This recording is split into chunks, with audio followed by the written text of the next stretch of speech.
Tadi kami sudah selesai dipimpin Presiden ratas mengenai program mudik. Ini melanjutkan pembatasan sosial berskala besar. Diputuskan tidak ada pelarangan mudik resmi dari pemerintah, namun pemerintah bersama seluruh tokoh masyarakat menghimbau atas dasar keselamatan bersama agar masyarakat tidak melaksanakan mudik di tahun ini. Nah, pemerintah dan seluruh aparatnya akan lakukan langkah-langkah agar penggunaan angkutan umum pada mudik tahun ini sesuai dengan protokol kesehatan COVID-19, khususnya terkait dengan jaga jarak atau dikenal physical distancing itu. Nah, ini akan berdampak pada harga-harga angkutan kalau memang ada juga yang mudik. Karena bisa satu mobil, satu bus itu yang berpenumpang 40, mungkin hanya tinggal 20, sehingga tentu harganya bisa melonjak. Dan juga terkait dengan teknis pelaksanaan di lapangan, kami akan segera merumuskan dan mengumumkan bersama-sama kementerian lembaga terkait. Misalnya, kalau sampai ada yang memaksakan diri juga untuk mudik, dia harus masuk karantina 14 hari di tempat mudiknya. Dan kalau di tempat mudik itu kita anggap tidak aman, nanti akan ada pengkategorian daerah, dia kembali ke Jakarta, bisa saja nanti dia masuk ke daerah karantina lagi untuk 14 hari. Tapi karena ini kita untuk menjaga penyebaran dari COVID-19, tanpa membunuh sama sekali kegiatan-kegiatan ekonomi kita. Pemerintah pusat dan daerah akan berkoordinasi untuk memastikan masyarakat yang akan mudik dan harus melakukan isolasi seperti saya jelaskan tadi. Dan ini sudah terjadi di kampung-kampung atau di daerah-daerah di Jawa Tengah, Jawa Barat maupun Jawa Timur. Jadi sekarang kita tinggal intensifkan aja karena sudah menyadari bahayanya COVID-19 ini. Pemerintah melalui Kementerian Sosial menyiapkan insentif dan bantuan sosial bagi masyarakat golongan tidak mampu di tengah himbauan pemerintah untuk tidak mudik, untuk tidak menyarankan mudik. Nanti Menteri Sosial nanti akan memberikan penjelasan teknis mengenai ini. Nah, juga kami ingin menghimbau penanganan COVID-19 ini di setiap negara berbeda-beda karena kondisinya berbeda-beda. Jadi tidak ada one fit solution for all. Solusi yang dilakukan negara-negara maju belum tentu cocok di kita. Misalnya India melakukan lockdown dan ternyata dampaknya seperti yang kita lihat sekarang. Nah, Presiden sangat mengingatkan kami untuk memperhatikan dampaknya ini jangan sampai membuat rakyat yang paling bawah itu menderita. Jadi mesti dipastikan bantuan sosial atau bentuk-bentuk apapun nanti itu sampai pada rakyat yang terkecil. Dampak COVID-19 ini sekarang makin baik, terkendali dari data-data yang kita dapat. Tapi ini adalah menyangkut masalah maraton juga. Jadi menyangkut masalah waktu. Sekali kita lengah, belum lewat peaknya itu akan kembali lagi dia. Seperti yang terjadi di Tiongkok, masih ada second wave. Oleh karena itu disiplin kita tuh dipentingkan. Saya ulangi, dipentingkan. Dan kita pun jangan menebarkan berita-berita yang tidak benar.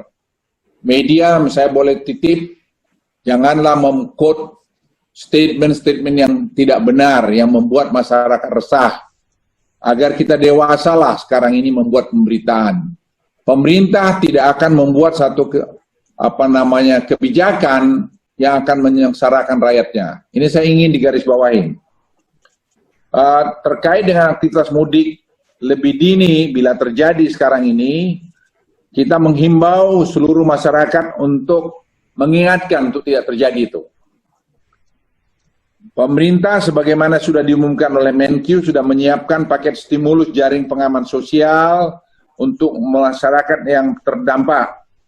Kami sedang mengevaluasi seandainya hal-hal yang perlu ditambahkan lagi. Jadi detail tadi Presiden merintahkan, coba disisir lagi.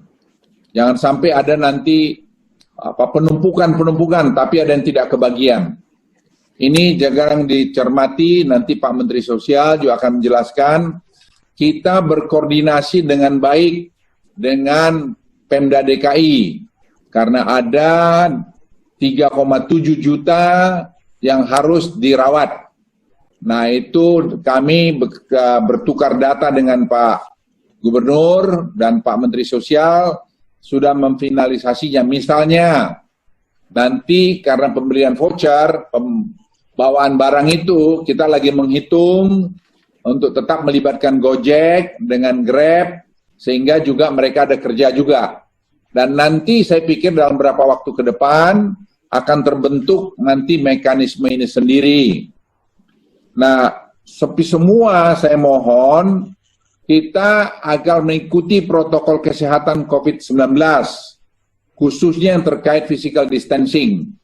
Karena hasil studi yang dibuat dengan modeling yang dibuat, baik oleh teman-teman di UI, di UGM, di ITB, BSSN, itu semua menyimpulkan bahwa jaga jarak itu sangat penting kalau kita mau selesaikan ini. Kalau kita tidak mau selesaikan, mau orang lain korban gara-gara kita, ya silakan dibuat. Saya kira kita tidak ingin keluarga kita, anak kita, istri kita itu jadi korban karena kita tidak disiplin. Pemerintah pusat dan pemerintah daerah berkoordinasi untuk memastikan kalau masih ada masyarakat yang ingin mudik, dia harus ikut masuk karantina tadi. Dan kemudian pemeriksaan kesehatan kampungnya. Dan harus memastikan kampung itu pun mau menerima orang mudik. Karena sekarang banyak kampung di daerah-daerah lain tidak ingin menerima mudik dari Jakarta. Karena Jakarta ini kita lihat adalah sepertinya pusat atau epicentrum daripada COVID-19. Nah, terkait dengan teknis pelaksanaan di lapangan, kami tadi sudah lapor pada Presiden dalam beberapa jam ke depan atau satu hari dengan besok akan membuat teknis petunjuk-petunjuknya sehingga ada buku panduan dengan Menteri Sosial.